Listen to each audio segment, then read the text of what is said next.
And we are here back at GDC. I'm talking to Karl Stewart from Crystal Dynamics. You guys are here showing off Lara Croft and the Guardian of Light, correct? Yes, we sure are. I got the name right and everything. Interesting thing here, Karl, is there's no Tomb Raider name on this game. What's up with that? Wow, yes, we made a big decision here, and that was really Tomb Raider should be seen as that epic adventure. We have an opportunity this time around to be able to take Lara into some new spaces, and no more so, but then bringing her into this isometric viewpoint, giving her co-op. It really is an opportunity to follow Lara in a journey and try new things. Obviously, this is clearly not a Tomb Raider game in the traditional sense. When you first see it, you see that isometric perspective. But it still has a lot of the trappings of Tomb Raider. It's still, she is still identifiable as the lead character from the Tomb Raider games. Oh, without a doubt, without a doubt.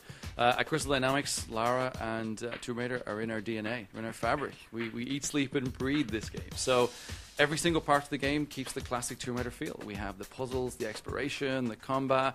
The only difference now is we've balanced them slightly differently, and we've introduced some sort of cool extra effects, some of which we're not going to go into now, but big one is the co-op, of course. It's the first time that you're ever going to be able to play Lara Croft with somebody else. Bring some fans together, get them talking, have fun. It seems like it's cooperative in a very deep sense in the way that you have to approach a lot of the puzzle solving and some of the platforming stuff. Does that make this exclusively a cooperative experience? Certainly not. About a year ago, when we started really delving into the arcade space, we made the decision that if we were going to make a co-op game, that we still had to have a single-player game. We still had to bring that sort of solitary experience that some Tomb Raider fans absolutely love. So we've balanced them correctly. When you play the co-op game, of course you have all the trappings of having to work together. We class it as true co-op. There's areas that you need to communicate. You need to have that conversation about what am I going to do, and then I'm going to grapple here, and I'm going to throw a spear there. But in the single-player experience, you basically get different set of assets. You get different equipment, and we use physics throughout the world to be able to give you new puzzles. So it's almost like playing two different games within the same world.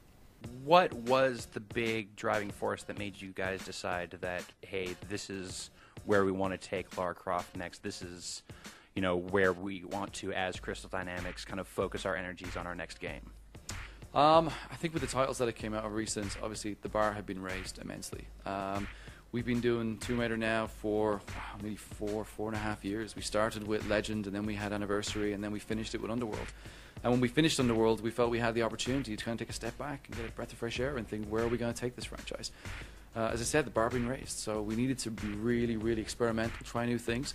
And we broke off into sort of two teams. Of course, we have our pillar release, and obviously when we're ready, we'll get you guys in and talk to you. But right now, we kind of spent some time sort of saying, what could we do in this space? We had become known for that one title, as I said, ported across all these platforms. And really, that wasn't delivering the experience to every single player that we wanted it to be. So our kind of mantra inside was to make sure that every single person who plays it felt it was built for them. So this arcade game is one that we really took a long sort of time to let it fester and make sure that if we were going to go into this space, it was something new, compelling, and we kind of raised the bar. We didn't want to just come into the space for the sake of coming into it and saying, hey, look at us, we've got an arcade title. It was about how can we go in there and make it even better. So seeing this earlier, when I first laid my eyes on this game, first thing that popped in my mind was this is very much a throwback to classic dungeon crawler style gameplay, though of course with the addition of the kind of Tomb Raider touches. What was it about that style of gameplay that made you think that was going to be a great fit with Lara?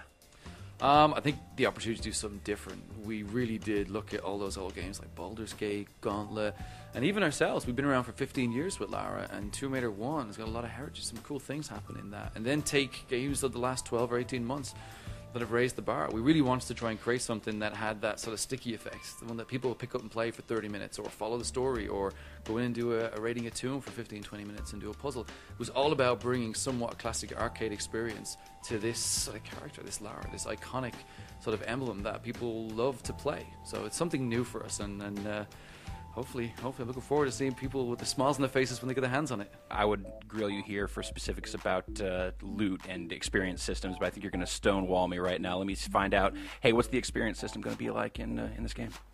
Let's just say we have this analogy right now after listening to people over the last 2 or 3 days. It's like we've just showed you a Christmas present and you've ripped all the paper off and there's like this brown box and there's something else in there.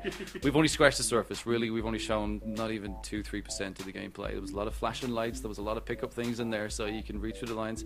there's a lot more to come, and as we get closer to E3, we'll get you in, let you see. Well, definitely looking forward to seeing more of it, Karl. Thank you so much for your time. No problem. Thank you.